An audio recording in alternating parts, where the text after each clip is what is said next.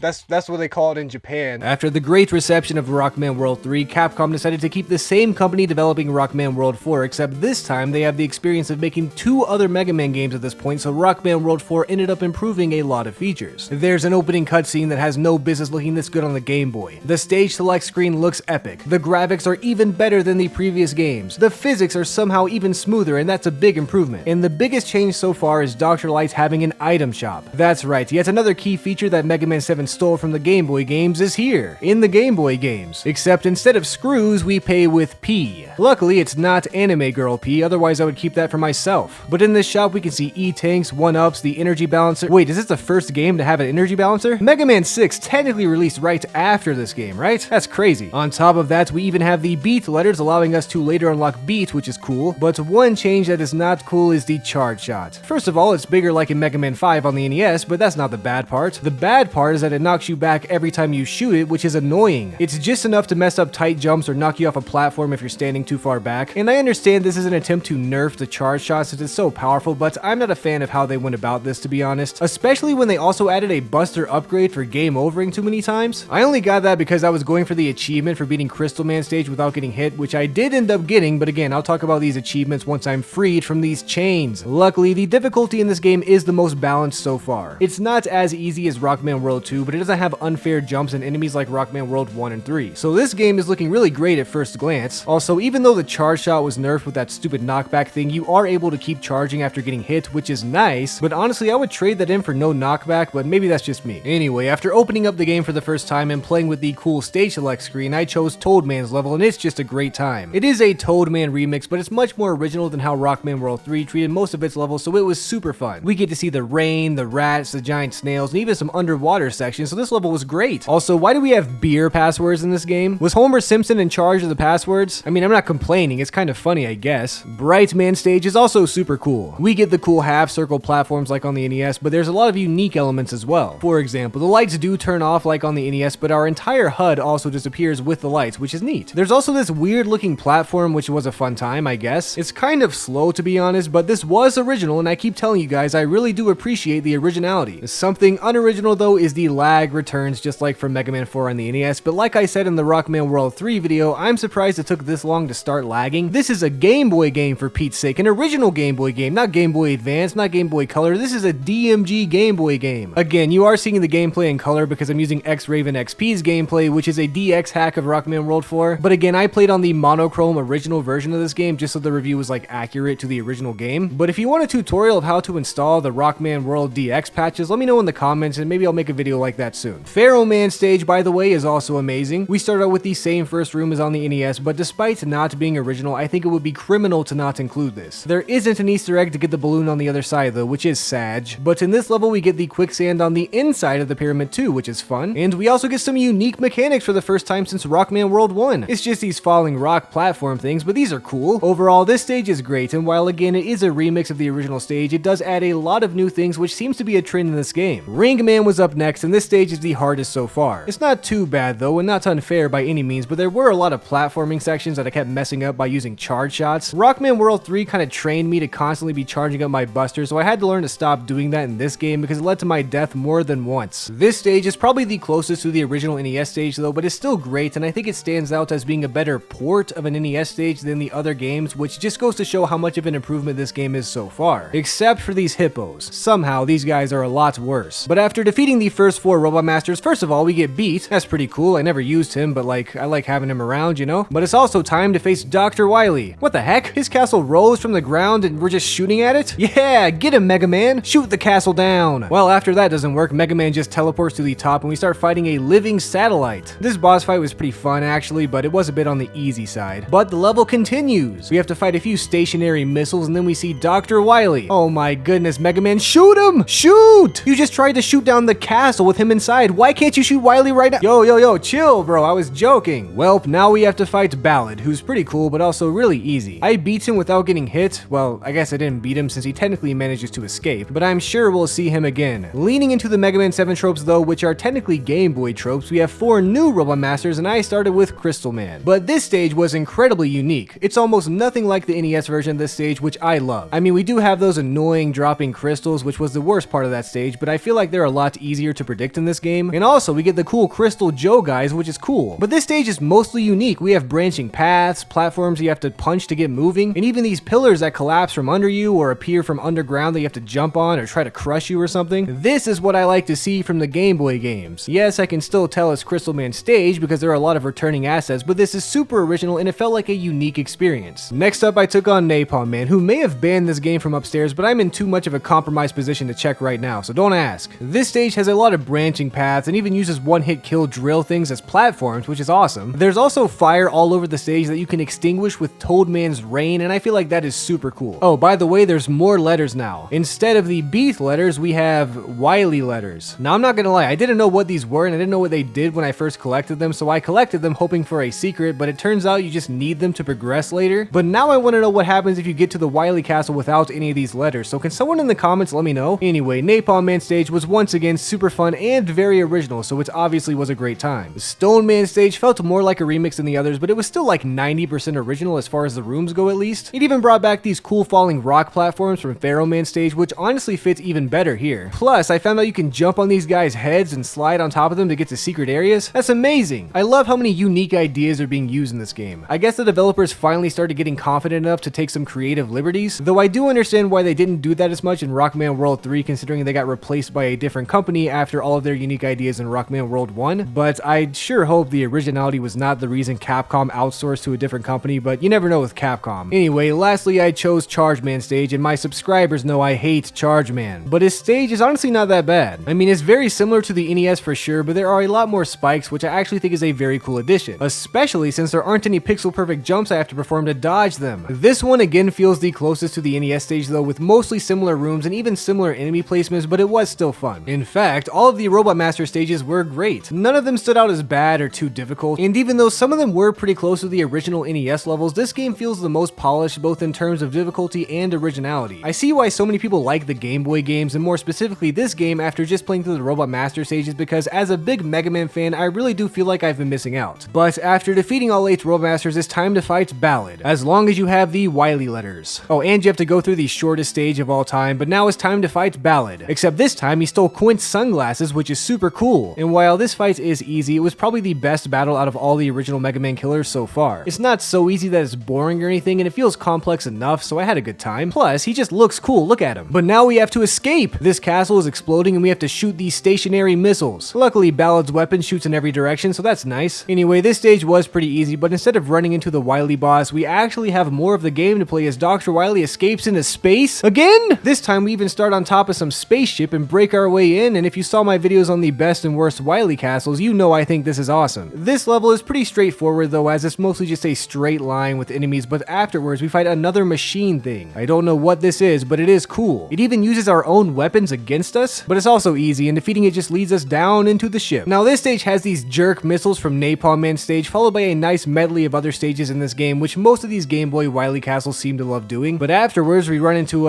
this weird castle boss, but it was pretty easy. Unfortunately, the stage does not end though. In fact, it basically repeats the first half of itself until we run into the same boss again, except this time it's acting weird. Did the game glitch? What's going on here? Nope, after this boss we have an actual refight section. I love the refights, and it would have been crazy to get like all the Mega Man 6 bosses or something in here, but it's always refreshing to actually have refights. I don't know if I'm in the minority saying this, but I always thought the refights were one of the best and most fun parts of Mega Man, so leave a comment and let me know if I'm crazy for saying that. But after the refights, we get a lot of weapon energy followed by a cutscene. Okay, this looks stupid. Whoa, never mind. This is awesome. Holy cow, how'd they get this on the Game Boy? Also, who made that first part, and were they trolling? Why'd that first part look so stupid? After the cutscene, we are greeted with the final Wily fight. The first stage is a giant robot's giant hands punching you over and over. The second phase has the giant robot squat down and try to eat you, which is scary. But then Wily pulls out his classic flying saucer and starts making insta-kill holes? Hey, that's not fair. Luckily, unlike the first few Rockman World games, there are actual checkpoints in this fight, so you don't have to redo the entire castle if you die, but that's still crazy he can just make holes like that. Anyway, after the shock, he's not so hard to defeat, but he escapes again. But now it's our turn to escape, and it's a dead end, and Ballad shows up? Wait a minute, I watched this guy die. He exploded. He's definitely dead. Alright, now he's definitely dead. Definitely. We saw it. We all saw this, right? Surely he'll never show up again. But that's the end of the game. Mega Man chills inside of Ruffles' spaceship and watches as the Wily spaceship explodes. And the credits doesn't show us any derp faces or any enemy names, so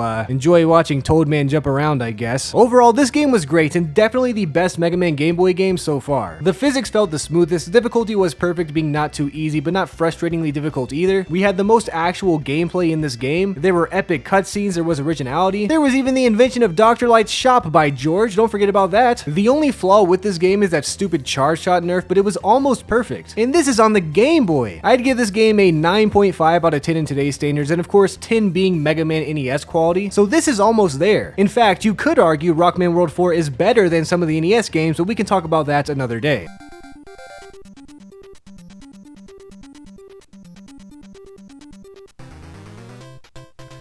Alright, fine. The best boss from this game is Ballad 2, the worst boss from this game is Charge Man, the stupidest boss from this game is Charge Man, the funniest boss from this game is Toad Man, the most powerful boss from this game is Bright Man, the weakest boss from this game is Ring Man, the hardest boss from this game is Pharaoh Man, the easiest boss from this game is Napalm Man, the ugliest boss from this game is Charge Man, the prettiest boss from this game is Pharaoh Man, the best level in this game is Crystal Man stage, the worst level from this game is the escape from Ballad boss fight, the stupidest level from this game is that one room before Ballad boss fight, the easiest level in this game is also the room right before the Ballad boss fight, the hardest level in this game is the final Wily stage just because it's so long, the ugliest level in this game is Stone Man stage, the prettiest level in this game is Toad Man stage, the best weapon in this game is Ballad's weapon, the worst weapon in this game is Charge Kit, and the stupidest weapon from this game is also Charge Kick. The most annoying enemy from this game is the stupid missile enemy that jumps out of a hole. The worst enemy from this game is the stupid missile enemy. The best enemy from this game is the Crystal Joe. The ugliest enemy from this game is the floor cleaner and Crystal Man stage. The best castle boss is Ballad. The worst castle boss is the first weirdo. The ugliest castle boss is the first weirdo. The prettiest castle boss is Ballad 2. The easiest castle boss is Ballad 1. The hardest castle boss is the second weirdo. The most medium castle boss is either one of those satellites. The stupidest hole in this game is any of the holes that Dr. Wily literally creates. The stupidest jump in this game is any one with these stupid missiles. And the stupidest spike in this game is the one right before the refights. Is Mega Man 5 for the Game Boy the best and most underrated Mega Man game of all time? Let's find out.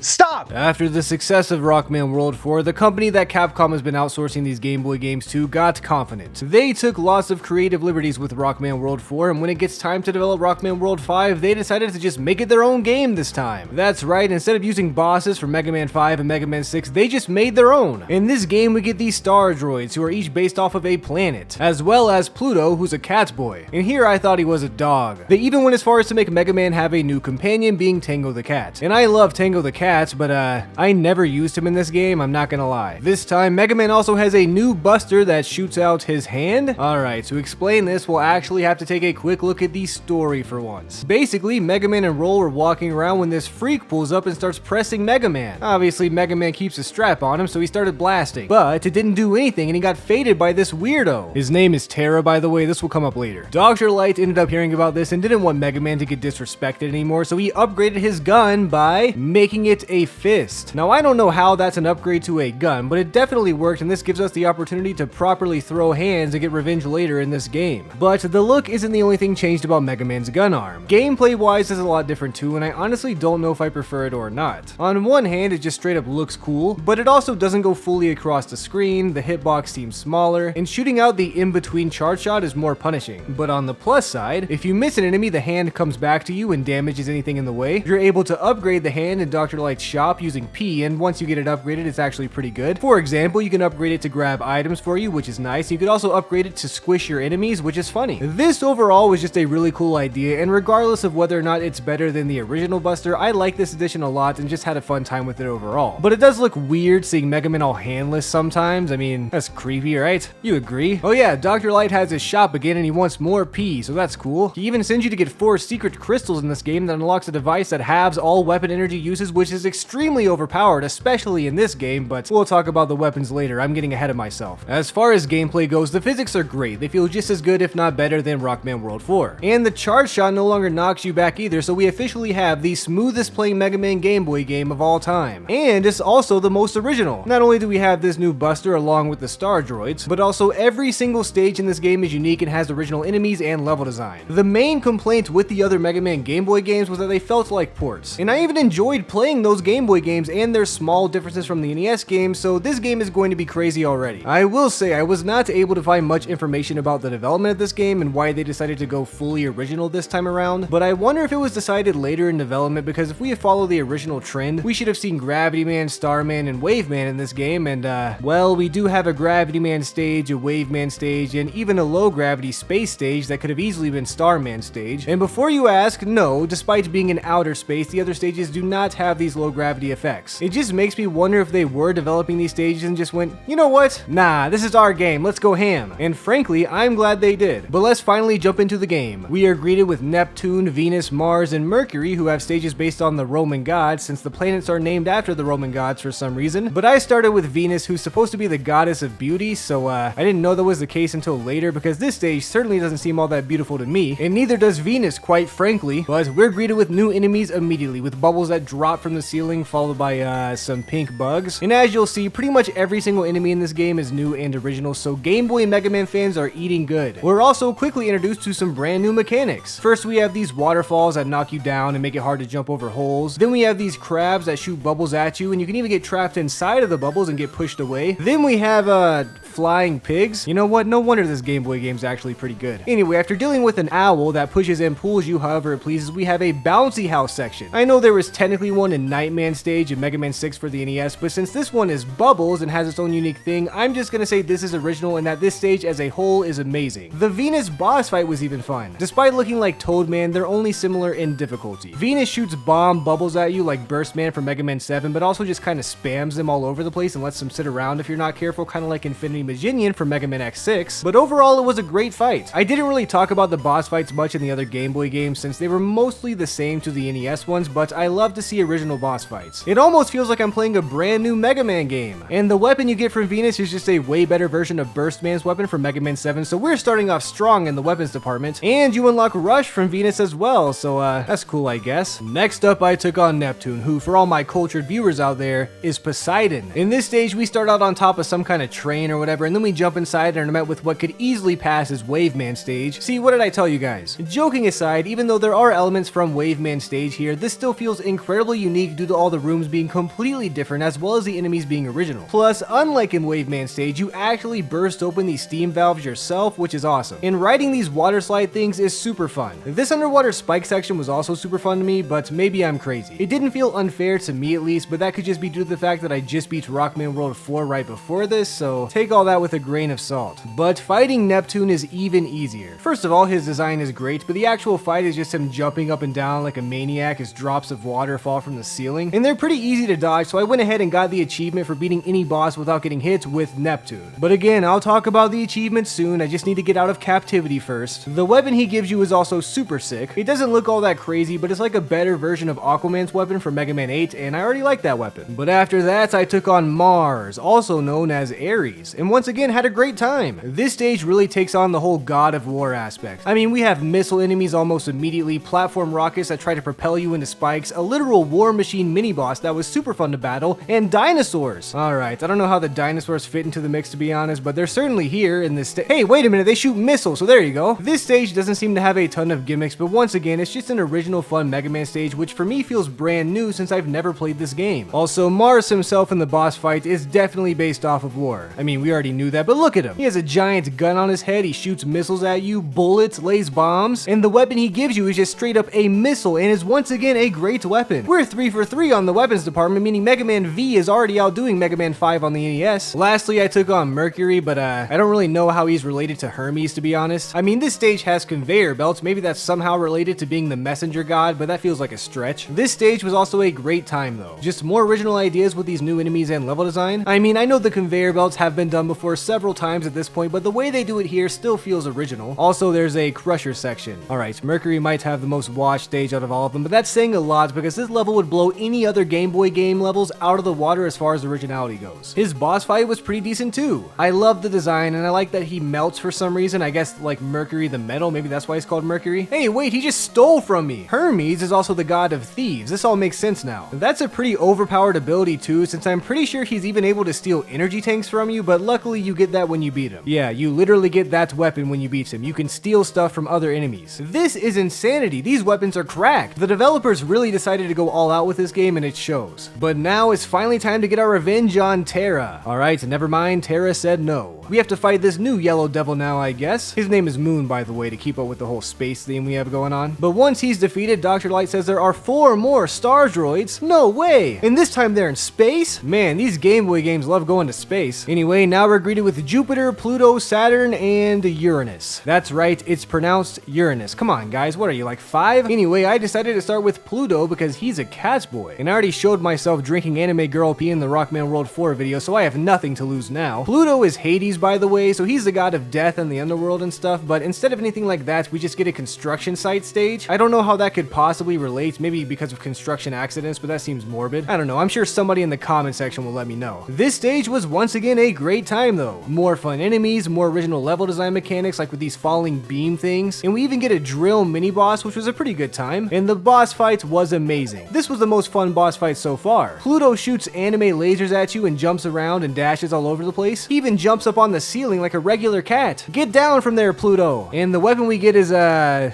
better version of Charge Man's kick. Yay, that's just what I wanted. Next up, I took on Uranus, who's actually a Greek god and a primordial god, so I'm not even gonna try to get into all that until I make some more videos on Hades. I love that game, by the way. Do any of you guys play Hades? Anyway, back to Mega Man. This stage is super cool. It has an Egyptian vibe to it, which is crazy for being a Greek-based boss in a game full of Roman-based bosses, but I don't care because this is fun. And when I say Greek-based boss, like Uranus, that's not even like the Roman god. Like, you know how the Roman gods are named after planets? Uranus is actually a Greek god, like straight up. It's the only planet named after a Greek god, so I don't know, wild stuff here. Anyway, we start outside and make our way inside like Pharaoh Man, and we fight his Egyptian boss thing. I only know Greek lore, guys, I'm sorry about that. Then we make our way deeper into the tomb with tons of fun platforming and more original enemies. We can also pick up our first weapon crystal here since we have Pluto's dash attack, which allows us to break down this wall. This outside section can be a little bit difficult since at the end of the day, despite the controls being very smooth and responsive, it is still a DMG Game Boy game, so it's not on NES levels of responsive controls, and one wrong input on the spinning floor can easily kill you. But it's not like unfair or anything. It just has a small chance to cheese you, which I thought was worth pointing out. This boss fight is also crazy. He's basically just an alien Gutsman and can even spawn in walls, and the weapon he gives you is Gutsman's weapon. This is definitely Gutsman's weapon, right? You know what? We were on a good run weapon-wise in the first half, but next is Jupiter. And oh, I know this one! This is Zeus! We can see that immediately in the first room of this stage with a bolt of lightning in the floor design, and later with some lightning enemies as well. This is a level that to me felt like it could have been originally designed for Starman, since it's mostly outside in zero gravity, which despite being in space, we don't see show up again, but I don't care. This is way more than original enough to make up for that, and I wasn't even pointing that out as like a flaw or something. If anything, I was just interested in their development process and how they made these stages, but anyway, this stage is super cool. These lightning enemies can be annoying with their invincibility frames, and these ceiling lightning enemies are also a little bit annoying, but this is still a super fun level overall. I really love how this game has been combining the Roman gods theme with the planets theme as well, and this level is just another good example of that. I mean, we have a lot of lightning stuff in space. That's really all you need to combine Jupiter the planet and Jupiter the Roman god. We also get another secret crystal here, so that's cool, but the boss fight definitely leans more towards Jupiter the god being a flying and lightning shooting guy, and it's just super fun. If anything, this fight is a little bit on the easy side, especially for being Zeus, but I had a great time and I've just been loving this game in general so far. As for his weapon though, we get a short-range lightning sword. I mean, that's cool, but the weapons are falling off a little bit in the later half of this game, right? You guys feel the same way? Am I crazy? I don't know, it's still better than Gutsman's weapon version 2 though. But lastly, we have Saturn, who's actually Kronos, but that's a big can of worms I don't want to get into. This is the Gravity Man stage I was talking about earlier, except this stage adds a lot of elements that Gravity Man never had. For example, we do have the lighter gravity, which literally tells you how much lighter it is than normal, followed by some heavier gravity areas, which are brand new. I guess so is the lighter gravity area if you don't count like outer space levels. The Gravity Man stage just kind of reversed it.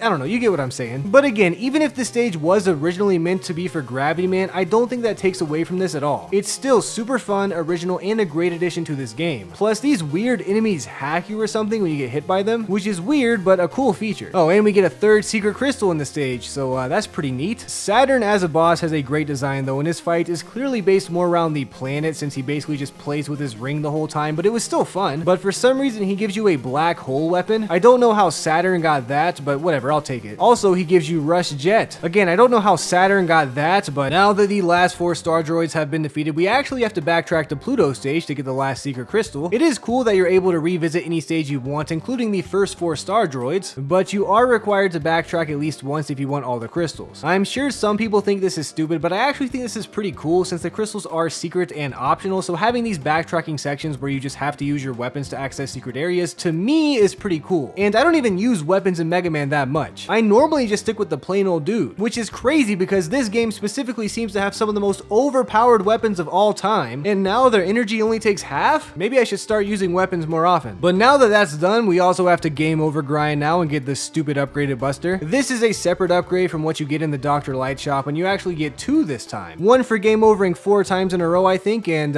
one more for game overing 4 more times in a row. I don't hate this feature, but it feels like the golden Tanuki suit in the Mario games without being nearly as overpowered. I wish there was a different way to get these upgrades because they're honestly really good and make your buster faster, but it doesn't feel overpowered enough to tip the scales if you're actually naturally game overing 4 times in a row. And I don't want to have to game over to get an upgrade, you know? But regardless, it's still a cool addition and I thought it was worth mentioning. But now we can finally get our revenge on Terra, except he's really easy. Like, not as easy as Inker or Quint, but I say he's easier than Punk or Ballad. So this was a little underwhelming, but he was still pretty cool. And he gives you a really interesting weapon. I don't know what this is, but I do like using it. Once he's defeated, we discover the Wily Death Star, just like from the anime. And we fly out into space with Ruffles' spaceship, and then we have a shoot 'em up section. I know the Game Boy games loved going to space, but this is taking it to a new level, literally. This section is really cool though. Admittedly, I do think it's a little bit boring, but it is a nice change of pace and it's subjectively a pretty cool addition, and since it's so short, it's really not that bad. Plus, at the end, Mega Man gets tiny and we fight our way into the Death Star, which once again, if you've seen my video ranking every Wily castle, you know I'm a huge fan of this. Entering the Wily levels though, this is pretty cool. We don't see anything special or crazy. In fact, most of these rooms are repetitive and the stage is really long, but it's interrupted by refighting the original 4 Mega Man killers. We get to refight Inker, Mega Man from the future, again somehow, Punk, and of course Ballad. Wait, this guy definitely died. We talked about this already. How is he back? Anyway, I know some people complain about this level being too long, but I thought it was super fun and I really enjoyed fighting all the Mega Man killers again, despite it not making any sense story-wise. Plus, we even get visited by Proto Man if you take a few secret paths. I don't know why he keeps visiting us, but Proto Man is cool, so I'm never gonna complain. At the end of this level though, we have another classic refight section with all 8 of these star droids, and like I said when playing Rockman World 4, I'm actually a huge fan of this. Plus, for some reason Poseidon,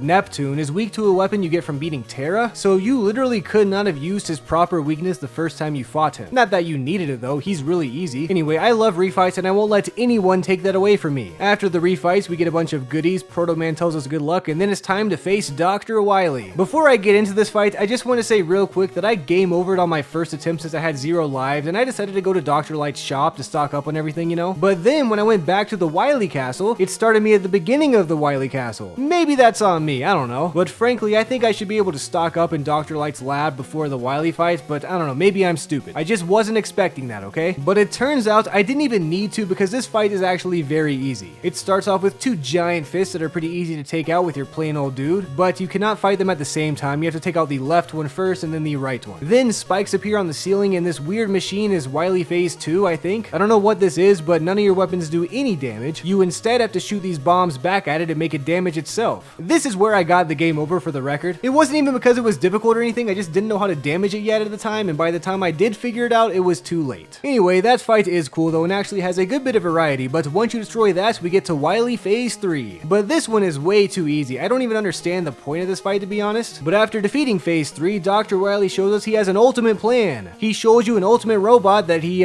created. Maybe he found it? I didn't read the lore, I'm sorry. But this is Sunstar. The sun is way more powerful than the planet, so this guy must be crazy. This is the first real plot twist we've had in a Mega Man game that wasn't just, oh, it was Dr. Wily all along. So that's cool. But then Sunstar pulls a Serpentor and attacks Dr. Wily. And then he attacks us. And this battle is super epic. He even destroys the floor for fun. I will say it was on the easy side, but to be fair, this is the 4th boss in a row on the same life right after the refights, right after the longest Wily castle ever that also had 4 individual refights, so I understand. But despite being easy, this fight was still cool. For some reason, when we defeat him though, Mega Man wants to repair him. No! He's evil, Mega Man! He just tried to kill Dr. Wily! What are you doing? Luckily, Mega Man ultimately decided to leave him for dead in the exploding Death Star, and well, that was Mega Man V. And as for the credits, instead of derp faces or enemy names, we have Mega Man hitting the Heisman pose. Mega Man plays college football? I thought he just played soccer. Oh, never mind, he was just sitting down. Weird. Anyway, Mega Man V or Rockman World 5 is an amazing game. It is the only Game Boy game to be fully unique, have its own robot masters, its own levels, its own story, and it was just an overall amazing time. I've had people tell me that I should play Mega Man V for years, and I've always just assumed it would be mid at best, but this was amazing. I really have been missing out, and I'm glad I finally had a chance to play this game. I'd say this is on par with some of the NES games, and I finally understand why some people say this is their favorite Mega Man game. I thought it was just nostalgia or bias, and maybe it was, but I could certainly understand an argument for this nowadays. Now that I've played, I don't know why I said nowadays, now that I've played the game. I mean, I'll go ahead and let you guys know this is not my favorite Mega Man game, but this is certainly on par with the NES Mega Man games, which is a huge praise. Mega Man IV, or Rockman World 4, was also really close for the record. It just had the annoying charge shot knockback, but if it didn't have that, it would be up here too.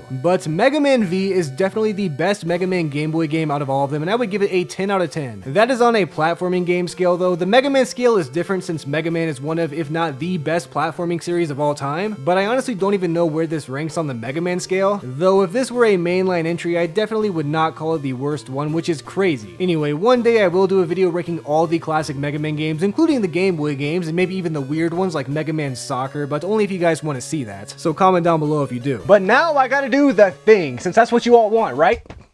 Right? Is that not what you want? Stop throwing stuff at me! The best boss from this game is Sunstar. The worst boss from this game is Venus. The stupidest boss from this game is Terra. The hardest boss from this game is Sunstar. The easiest boss from this game is Neptune. The ugliest boss is Venus. The prettiest boss is Pluto. The weakest boss is Neptune. The most powerful boss is Sunstar. The most medium boss is Mars. The easiest level is the space shoot 'em up. The hardest level is Jupiter stage. The stupidest level is the space shoot 'em up. The most medium level is Mars stage. The best level is Neptune stage. The worst level is the shmup. The prettiest level is the shmup. The ugliest level is the Terra boss fight. The best weapon is Mercury's weapon. The worst weapon is Gutsman 2. The stupidest weapon is Pluto's weapon. The most annoying enemy is the ceiling lightning guys from Jupiter stage. The best enemy is the little seal guy. The worst enemy is that stupid hammer guy. The stupidest jumper, any of the ones you have to make in the gravity section. The stupidest hole is any one that Neptune's water leads you down, and the stupidest spike is any of the ones in the falling section of the Wily stages. Alright, so am I free to go now? No, there's more. No, it's not. That's all the Game Boy game. What is Tooterp going to do next? How will Tooterp ever escape? Find out in the next episode of Dragon Ball P. Where is that coming from? Also, this is not Dragon Ball P. That's disgusting. Game Boy Mega Man X. Oh, you mean Mega Man Xtreme? Xtreme! Wait, are you saying the full name? Or are you asking me to live stream? You didn't answer my question. 6 years after the release of Mega Man V for the Game Boy, Capcom thought to themselves, hey, wait a minute, why did we stop doing that? Thus, Mega Man Xtreme began development and eventually released for the Game Boy Color in October of 2000. For reference, this was 1 month before the release of Mega Man X5. There is almost no information on the development of this game that I could find, or how it came to be, so I can only assume that with the success of the original Mega Man Game Boy games, as well as the success of Mega Man X, Capcom saw an opportunity to make money and made Mega Man Xtreme. Except unlike the original Game Boy games, Capcom actually did develop this one. They did not outsource the development to some random obscure company you've never heard of. This turned out to be a great idea because now Capcom was able to have full control over everything and even make this game canon in the timeline. Except for some reason we start in Mega Man X1's starting stage. Alright, I guess we have to take a look at the story, especially since it's shoved into our faces throughout the entire game. So this game takes place after Mega Man X2 but before Mega Man X3. And while Mega Man X is minding his own business in Central Highway, he goes, hey, wait a minute, I've been here before, this is weird. It turns out, this is because the mother computer at Maverick Hunter HQ, you know, the famous mother computer, it's been hacked. We don't know who hacked it or why, but they're messing up all the data and bringing back old Mavericks and old levels too, apparently. Zero eventually is able to tell this to Mega Man X and we meet Mitty. I don't know what the point of this guy is, since apparently the only way to fix the mother computer is to have Mega Man X go inside of it and destroy the fake data Mavericks, kind of like Mega Man Battle Network, meaning Mitty is kind of just like sitting here. I don't know, maybe he'll come into the story later. But now as the player, we find out there are two Mavericks named Zane and Gimmel, and they're behind all of this. There are only 4 Mavericks inside the computer apparently, and once X defeats them, he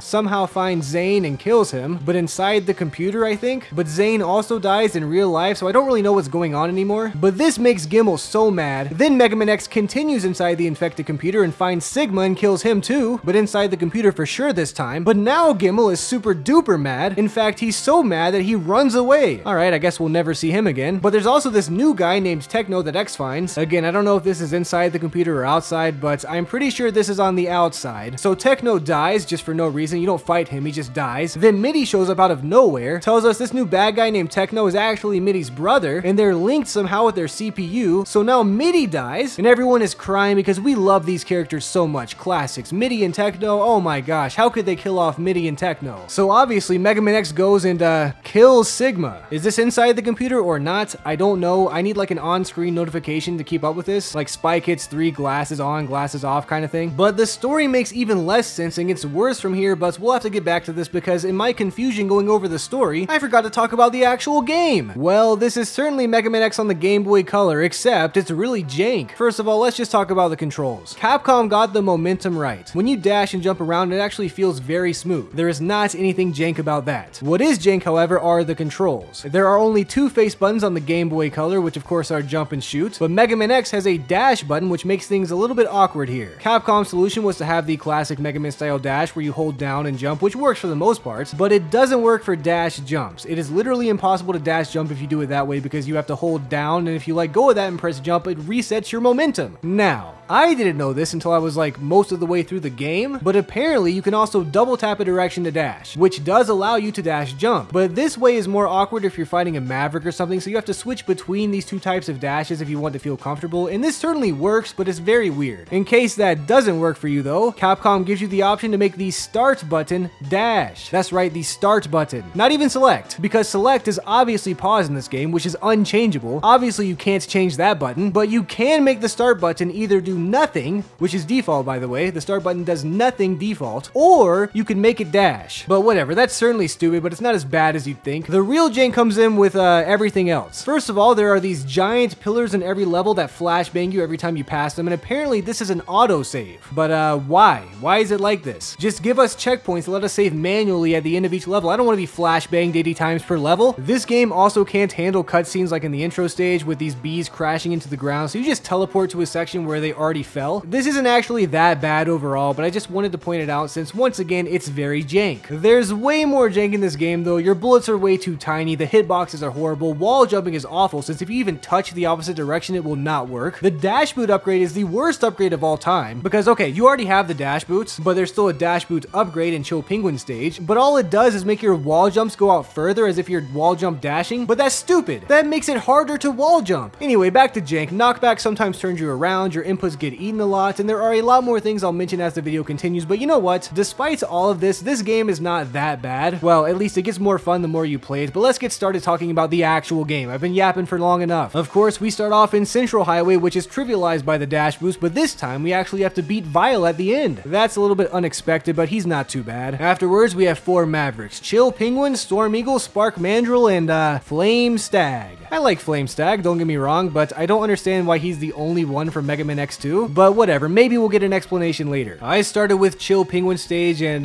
wow, this is literally a one-to-one recreation of Mega Man X1. In the classic Mega Man Game Boy games that I recently talked about, most people hated when they felt like more of a port than their own original thing, which is why Mega Man V is so well received even to this day, but in Mega Man Xtreme, I guess they just didn't get the memo. I mean, this stage is just 8-bit Chill Penguin, I don't know what to tell you. The Maverick fights, however, has a lot more changed about it. Chill Penguin does more damage and has a lot more invincibility periods. Like when he's making these ice statues, he literally cannot take damage, which feels stupid. And he kills you in 3 hits assuming you don't have any upgrades. This makes the fight take a lot longer, and even though it is still easy, it takes longer than the actual stage. After defeating Chill Penguin though, I took on Spark Mandrill, who once again has a stage that is practically identical to the Super Nintendo version, so there's not much to talk about here. But again, his boss fight is so much different. He has like 10 minutes of invincibility frames whenever you hit him with his weakness, so not only can you not Spark Mandrill syndrome Spark Mandrill, but you also have to run for your life for the majority of the fight. Luckily, he's not too difficult or anything, but this is a major shock once again, and it takes a second to get used to. Next was Storm Eagle, and again, this stage is mostly the same as the original, so there's not much to say, but I will say that big jump you have to make at the beginning where there's like normally a hard upgrade, I did not know you could double tap a direction to dash at this point, so after trying to jump over there several times, I just assumed that they didn't put any upgrades over there since it was clearly impossible, but I did eventually end up figuring out what to do, but I'll get more into that later. Trust me, there's a lot more jank we have to evaluate. Anyway, Storm Eagle's fight is the most faithful so far, and it was a good time, I guess. It is literally exactly what you would expect though. Then we have Flame Stag and yada yada, same as the Super Nintendo, whatever. But we do get an opportunity to fight Zane. You know, if that's something you felt like doing. His boss fight is weirdly easy. You just slide under him and shoot him, but his hitboxes are awful. So sometimes, even if you're 10 feet away, you still get hit, which is stupid. But even with that in mind, he's not really a challenge. He does not give you a weapon or anything either, which I guess is to be expected, but after playing the Game Boy games, I was kinda hoping you would get a little extra weapon, you know? Wouldn't that be kinda cool? Anyway, Flamestack's boss fight is also very true to the original game, so not much to really write home about. After defeating the 4 Mavericks, we're able to go to the Sigma Fortress, which once again is just Mega Man X1, but this time, instead of fighting Vile, we fight Zane again? This is why I was confused whether or not this was inside of the mother computer, because I'm terrible with lore anyway, so maybe someone in the comment section can tell me what's going on here. But we kill Zane, Gimmel gets Madge, and then there's a random room with 2 boss corridors on either side that's just empty. Surely that's just there for fun, right? Anyway, more SNES Sigma out of the way and we fight the Spider Boss. I hate this guy, but he is easier this time at least. But now we move on to the second Sigma stage, and hey, this is the one from Mega Man X2. That's cool. If anything, this stage is an easier version, but at the end you definitely are supposed to dash jump clearly, but at this point I still did not know how you were supposed to do that, so I thought you had to damage boost your way through these spikes at the end. Now, I realize I'm stupid. But anyway, for some reason we have to fight Sergis. Alright, again, he is easier this time, but functions mostly the same, so whatever. This unlocks Sigma Stage 3, which is just refights of the 4 Mavericks, and even though there are only 4 of them, I feel like this took longer than the previous 2 stages combined. After defeating them though, we get to fight a couple of bats and then Lightsaber Sigma. That's pretty cool, but again, he is just a SNES clone, so you can wall jump and wait for him to do his back and forth jumping thing, hit him twice and repeat the process. After defeating Sigma, I guess we find the mother computer, and this is what causes Gimmel to literally run away, Techno to die, MIDI to die, you know, all that weird stuff from the story I talked about earlier, you know, the stuff I didn't read. Also, apparently Dr. Kane was here? Bro, why is your head so big? What happened? Anyway, now for some reason we have to fight Wolf Combined Sigma. I still don't know if we're inside the computer at this point, but it doesn't matter because this is maybe the easiest Sigma fights of all time. You can just stand on his paw and charge shot a few times and you win. And that's Mega Man Xtreme. Now we get to look at the credits. Apparently the background artist was someone's mama, so that's pretty cool. Hey, wait, MIDI is alive? Oh, never mind. He just says there's a hard mode now, which is cool, I guess. Oh, this is a different game. We have to do everything again, but with 4 new Mavericks. Now, from a story perspective, Mega Man X spawns in at Central Highway again and basically just goes, bruh, takes care of all that, and Zero is like, bro, you won't believe this, but we got hacked again. This time it's Gimmel hacking the computer and he basically messed everything up again, so now we gotta fix everything again. Also, MIDI is still dead. But wait, how are we gonna do all that without MIDI? Oh wait, there's no problem? We could easily do all that without MIDI? Why was he here again? Anyway, you have the option to do this with or without the weapons and upgrades you got in normal mode, so obviously I did not keep the upgrades because this is hard mode. Why would you keep the upgrades if it's hard mode? That kind of defeats the purpose of hard mode, you know? And after beating Central Highway, we are greeted with our 4 new Mavericks, being Wheel Gator, Magna Centipede, Armored Armadillo, and Morph Moth. I don't understand why we couldn't have 2 Mavericks from X1 and 2 from X2 on each one of these, but whatever, it doesn't matter. I started with Armored Armadillo, and as I'm sure you could have guessed, it is just a 1-to-1 port of the Super Nintendo version. I thought since this was hard mode, maybe it would be different, but no. In fact, nothing is harder. I actually thought hard mode was easier, which really just makes this part 2, but whatever. I was surprised at how well the momentum was programmed when dealing with the minecart, so good job, Capcom. You've done great on the momentum so far. The fight is also pretty much exactly the same, except now if you do have his weakness, whenever you hit Armored Armadillo, he basically only loses his armor if he feels like it. I'm not sure if there's something specific you have to do to knock the armor off, but it seemed random to me. Next, I faced Morph Moth, and again, it was the same as before. Even the upgrades are in the same spot, which is nice, I guess. And the boss fight was the same too, even with having 2 phases and everything. Then it was more the same with Wheel Gator, but this time we get to fight Gimmel, except he's even easier than Zane. Just jump over his things and you're fine. Like, he has a flying carpet, I guess, but it's still pretty easy. It was a fun fight though, I'm not gonna lie. The Wheel Gator fight is actually more difficult than Gimmel, and it's not even difficult, it just takes forever. And once again, Wheel Gator has new invincibility periods, so he can decide to shoot stuff out of his mouth at you if he wants to, and he's invincible while he does that. I'm not sure why this was added. It literally adds nothing but padding to the playtime of the game. You know what, never mind, I know why it was added. Lastly, we have Magna Centipede, but you know the drill. Same old,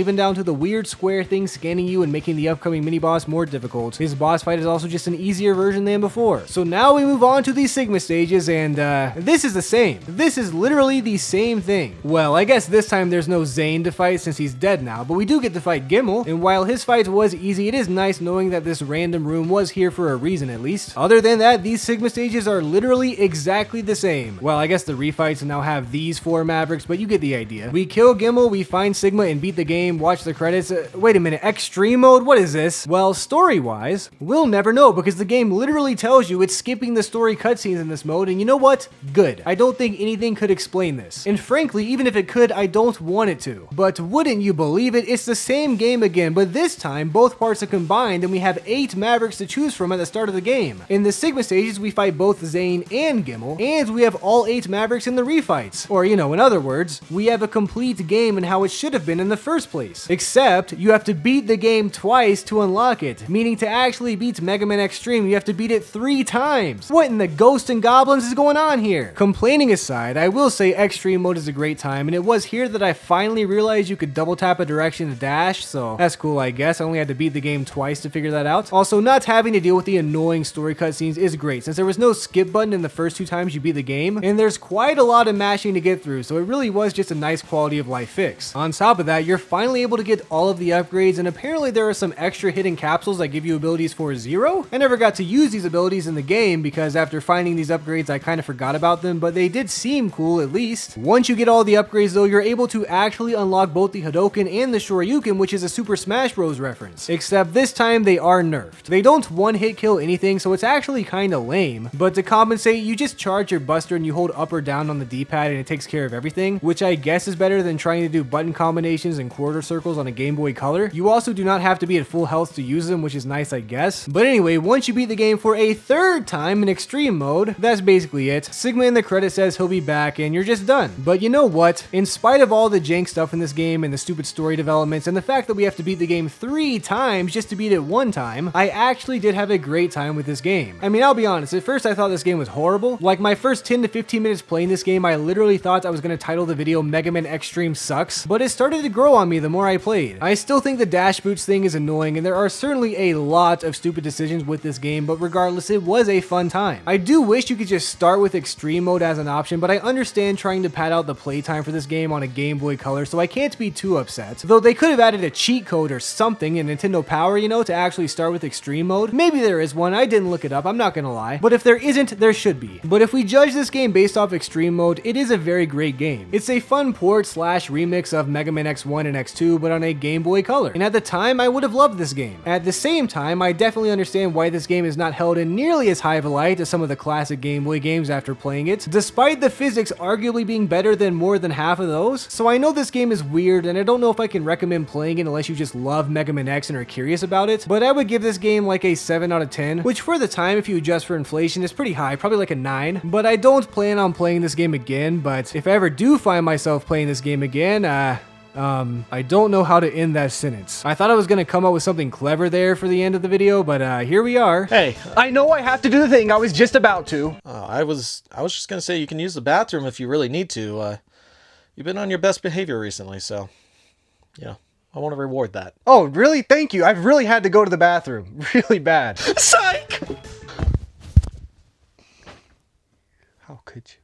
Easily. The best boss from this game is Wheel Gator. The worst boss from this game is Magna Centipede. The stupidest boss is Armored Armadillo. The easiest boss is Storm Eagle. The hardest boss is Spark Mandrill. The ugliest boss is Magna Centipede. The prettiest boss is Morph Moth. The most medium boss is Flame Stag. The most powerful boss is Magna Centipede. The weakest boss is Chill Penguin. The easiest level is Central Highway. The hardest level is Sigma Stage 2. The stupidest level is the Sigma Stage right before the boss fight with a couple of bats. The best stage is Sigma Stage 2. The worst level is Central Highway. The ugliest level is Morph Moth Stage. The prettiest level is Wheel Gator Stage. The stupidest jump is the one at the bottom of Wheel Gator Stage because it's pointless. The stupidest hole is the one in front of the Sigma Fortress since it seems extra pointless here and doesn't even have any real suspense. And the stupidest spikes are the ones guarding this heart tank here in Wheel Gator Stage since I have to damage boost off of them to get the heart. At least I think that's how you're supposed to get it. I did that on the Super Nintendo. I don't know the real way to get it on the Game Boy Color since I don't have the air dash. But either way, this is stupid. Mega Man Xtreme 2! That's the game you have to review! Oh, right. After Mega Man Xtreme had decent success, especially in Japan, Capcom decided, let's do that again, and released Mega Man Xtreme 2 about 2 months before Mega Man X6 released. This game is very similar to Mega Man Xtreme 1 as far as the gameplay goes, but it's certainly been polished up a good bit. For example, those annoying flashbang autosaves aren't nearly as much of an eyesore as they were in the original, even though they are still here. And the controls, while feeling 99% the same, also do feel a little bit smoother, but honestly, maybe I'm just more used to them the second time around. The story for this game was also more carefully thought out and implemented into the gameplay much better. This game takes place between Mega Man X3 and Mega Man X4, and with that, we get the first chronological introduction to Iris, which is cool, I guess. She's even referred to as an inexperienced navigator, so she basically got called a noob. But apparently, Reploids are having their DNA souls removed and becoming husks of their former selves, which is interesting because this actually ties into the Mega Man X6 story, which again, released just a couple months after this game. I've actually been thinking about making make it a video going over the entire Mega Man story, so if you guys are interested in something like that, let me know down in the comments, and also subscribe, I guess, I don't know. But all of this is happening on Epstein Island, and apparently there's a battle royale going on because X and Zero drop in to investigate. And wouldn't you know it, the island is inhabited by bad guys. Who would have thought an island with a name like that would be full of bad guys? I don't know. Unexpected for sure. Anyway, you start off with Mega Man X2 starting stage for some reason, which I don't know how got onto this island, but whatever. But we don't see any sign of Green Biker Dude. I know this is not a computer simulation like the last game, so it wouldn't make sense for him to be back, but I don't care. This is Green Biker Dude Erasure, and I won't stand for it. Anyway, you go through the stage, and it's not an exact replica of the Mega Man X2 starting stage, luckily, but the final boss is stupid. It's this big, ugly guy who's pretty easy to take down, but every time you injure him, he flashbangs you, but in real life. That's awful. Why would you do this? I'm gonna assume this is worse on emulators than it was on the original Game Boy Color, but still, this was an awful decision, and I would like some financial compensation from Capcom. Once you kill that guy, though, we get back into the story and learn there's a knight named Gareth who apparently has been taking these souls and using them to power himself up. And that's just straight up evil. This cannot go without punishment. Yeah, I'll take the Buster upgrade for 200 souls, please. Anyway, this Gareth guy says he won't even acknowledge you unless you defeat his 8 Guardians, but since Zero is here this time, Mega Man X and Zero decide to split up and take on 4 each. So instead of having to beat the game twice and getting a hard mode like in Mega Man Xtreme 1, we just have an X and Zero mode, which is a much better way to do it, and I think the story is implemented into this gameplay loop infinitely better than the last game. I, of course, started with Mega Man X, and we're greeted with our 4 Mavericks being Neon Tiger, Launch Octopus, Flame Mammoth, and Volt Catfish. Oh, and apparently this time we are refighting old Mavericks because they were revived with the DNA souls or something, so once again, this makes more sense than hacking some mother computer at the Maverick HQ. You know, the mother computer? You know. I started with Volt Catfish's stage, and hey, this is actually an original level. Oh man, you guys are probably gonna love this. Alright, this part is straight up Toxic Seahorse's stage for some reason, even the upgrade is in the same spot. These are the dash boots, by the way, and are much better in this game. Instead of being stupid, they decide to let us dash midair and even dash directly upward if we so please, like in Mega Man X3. So that's nice. But afterwards, we have this insta-kill electric water or whatever this is. And these insta-kill sections are something this game loves to use, so get used to them. I hate them though, and I think they're stupid. Why are they insta-kill first of all? And even if they weren't insta-kill, I don't want to have to wait. I want to play the game. Anyway, the Volt Catfish boss fight is pretty straightforward. Just like in the last game, the Mavericks are just boiled down versions of their original selves, except this time there aren't any random never-ending invincibility periods added to the boss fights, which is a nice touch. And it also means they don't take 100 years to beat. Next up, I took on Launch Octopus, and this stage is pretty faithful to the Super Nintendo version. There are some original elements, but all the main staples are here, like the ship you gotta shoot down, these big ol' eel mini-boss things, you know. But overall, it was a good time. And Launch Octopus is also about what you would expect. Unless you cut his arms off, then he's very silly. After that, I took on Flame Mammoth, whose stage is pretty much an exact copy, except this time, there are these fireballs that jump out of the floor, and I hate this. You have to get stupidly close to where they spawn to trigger them, and they just punish you for going fast, which is never a good idea. These don't seem that bad, but I promise you, these are the worst things ever invented. Well, maybe not ever invented. I guess if we look throughout history, there are a few worse things than fireballs in a Mega Man game, but you know what I'm saying. Aside from that, though, the rest of the stage is basically the same thing, and the Flame Mammoth boss fight is pretty fun, I guess. Nothing really crazy, of course, though. But lastly, I took on Neon Tiger, and this stage is actually unique. There's these falling branch things, these floating missiles, and alright, that's basically the entire stage. But it's cool that it's original at least. Also, these flying missiles will make several more appearances throughout the game, so expect to see them return. Neon Tiger's boss fight is actually incredibly easy, much easier than the Super Nintendo version despite basically being the same as far as his pattern goes. But after defeating your 4 Mavericks, we found out Zero did the same thing on his end, and Iris gives us an item that lets you swap to Zero whenever you want, which is actually pretty cool. I don't know how that works story-wise, I guess it's like a walkie-talkie or something, but whatever, it's cool so I don't care. Anyway, we get contacted by Gareth now, and this dude tells us to pull up to the the Gareth stages and meet him there. And we do, starting with Gareth Stage 1. This stage is pretty decent. The start is of course Sigma Stage 2 for Mega Man X1, but it gets original pretty quickly. There are just random elements from other Sigma stages thrown in throughout the level, but compared to Xtreme 1, we're getting a much more original game overall. But now at the end of the stage, you have to fight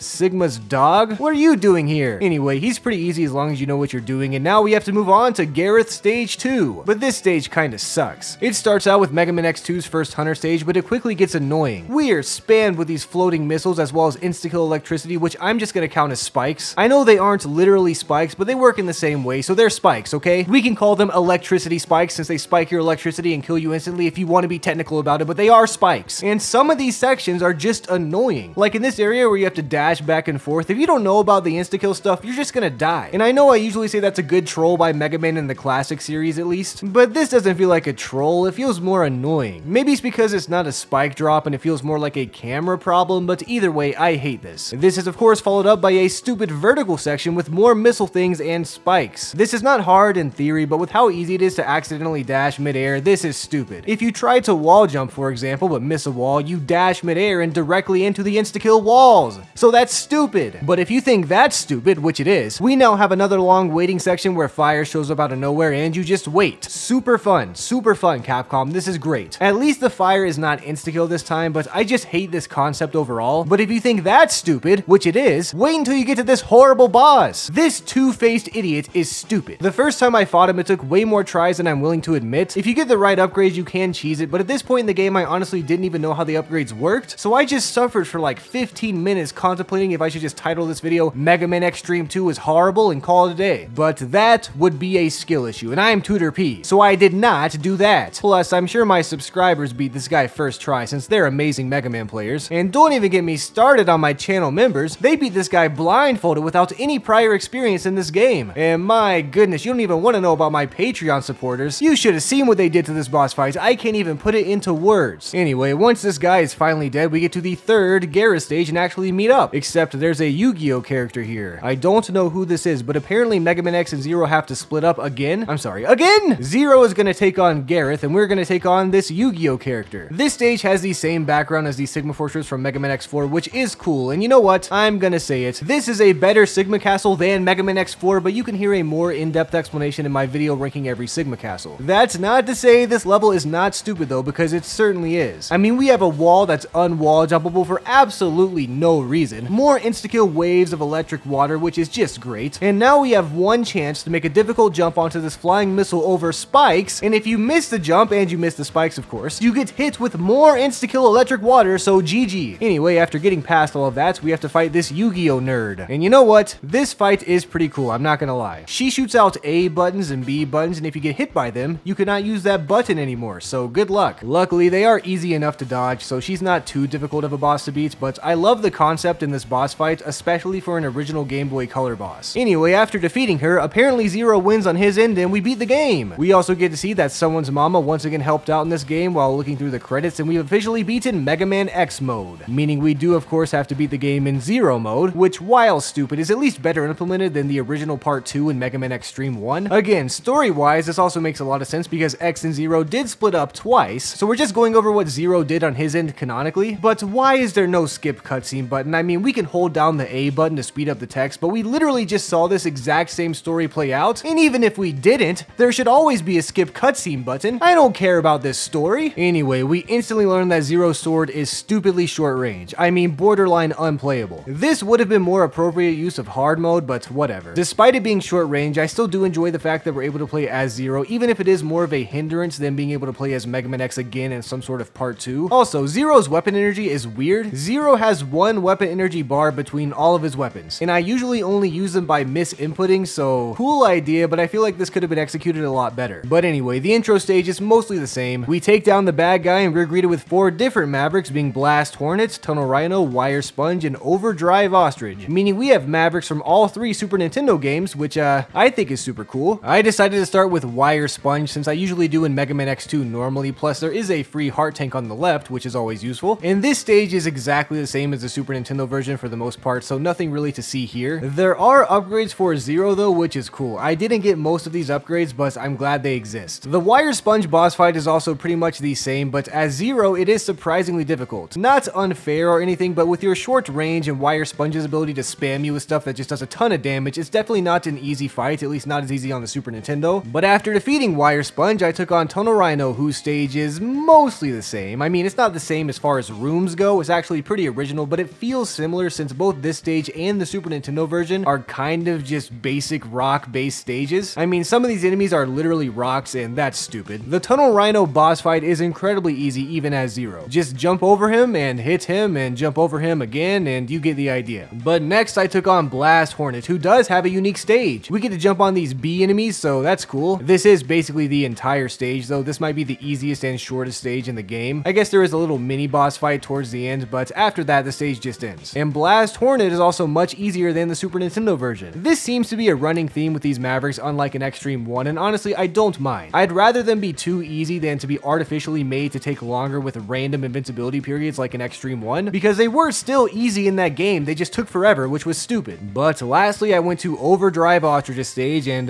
they've ruined the one good motorcycle stage in all of Mega Man X. Why would you do that, Capcom? That's stupid. We now have a Mega Man X4 / Mega Man X5 style motorcycle section, followed by a section of insta-kill fire tornadoes that you have to wait patiently on, which I'm sure everyone loves doing in Mega Man games. Don't you love waiting? Who doesn't like waiting? My favorite part of video games is the loading screen. I love to wait. And then, believe it or not, we have another stupid bike section, but this time at least the heart tank is creatively placed, so I do appreciate that. But that's the entire stage. One of my favorite stages turned into one of the worst. At least Overdrive Ostrich's boss fight is the same. He is a little bit slower than on the Super Nintendo, which can throw you off, but once you get used to it, he's stupid easy. Anyway, after defeating him, we get the same unskippable story, beat the same couple of Sigma levels, you get the idea. But because we're Zero this time, we have to follow Gareth. We get another unique level this time around, which is cool, I guess, and then we fight Gareth, and he's either stupid easy or stupid hard. He has this attack where he just jumps off the screen and back down and back up again at an insane pace, and you basically just get murked. But sometimes he doesn't do that, and you just kill him without even getting hit. So yeah, my best advice is to hope he doesn't do that. After defeating Gareth, we learn that Mega Man X took care of his business, and we see the credits, yada yada, this dude's mama, and now Xtreme mode is unlocked, meaning we have to beat the game for a third time again.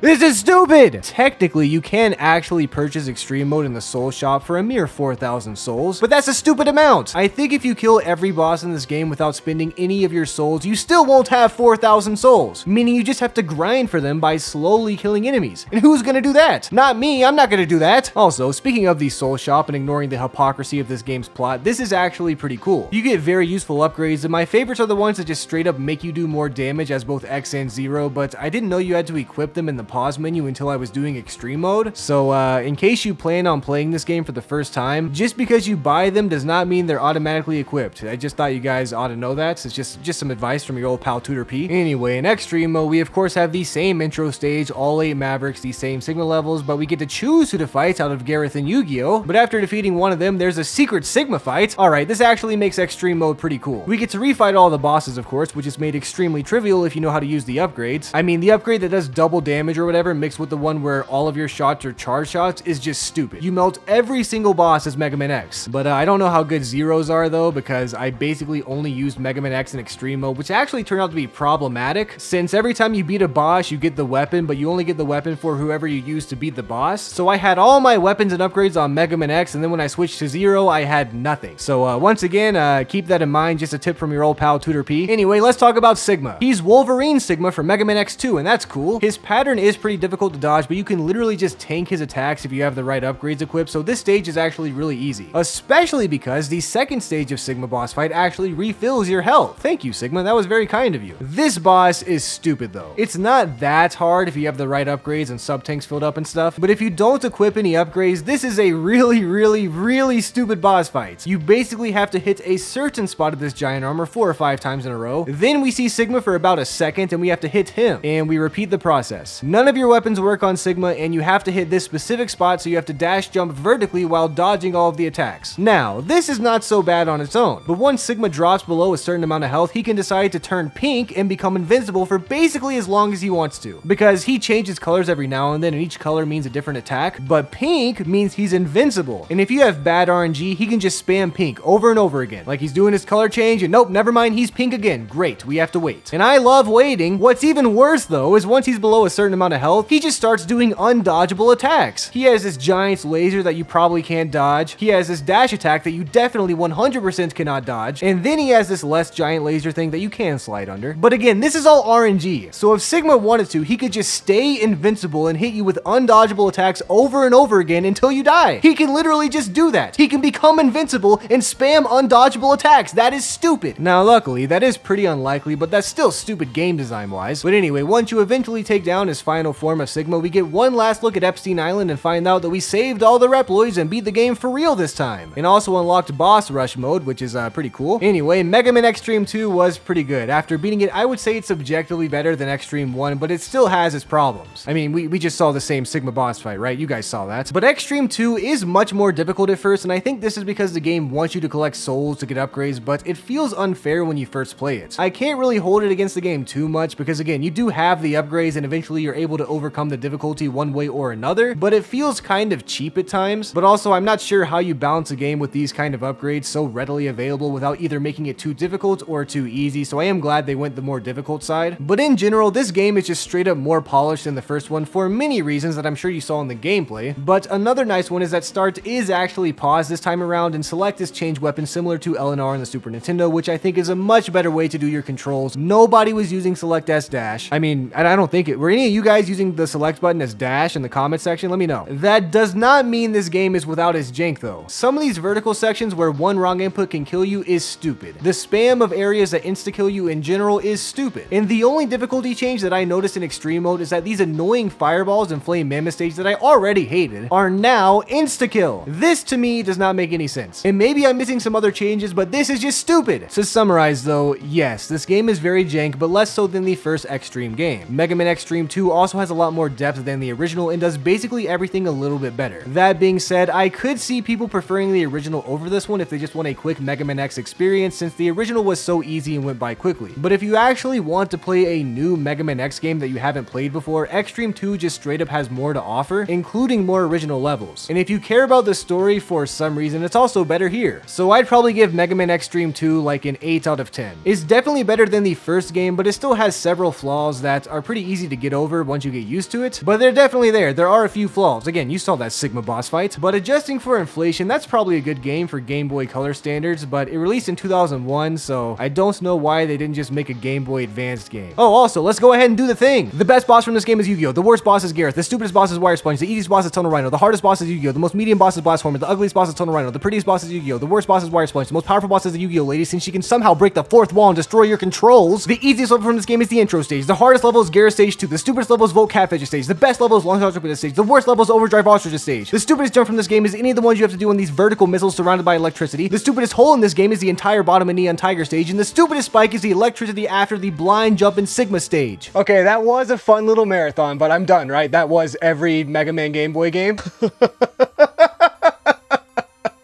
No, you're not done.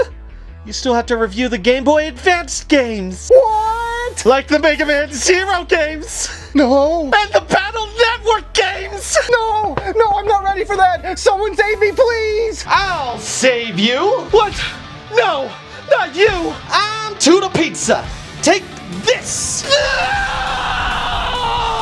Wow, Tooterp Pizza, you saved me again. Thank you. Anytime, Tooterp P. All in a day's work. Well, that was fun, I guess. I don't know what I'd do without Tooterp Pizza, am I right, guys? What a guy that is. Anyway, as always, I hope you guys all enjoyed this video and my capture in general. I, of course, did not enjoy being held captive, but if you guys did, maybe I can just live with that. Maybe. As long as you're subscribed.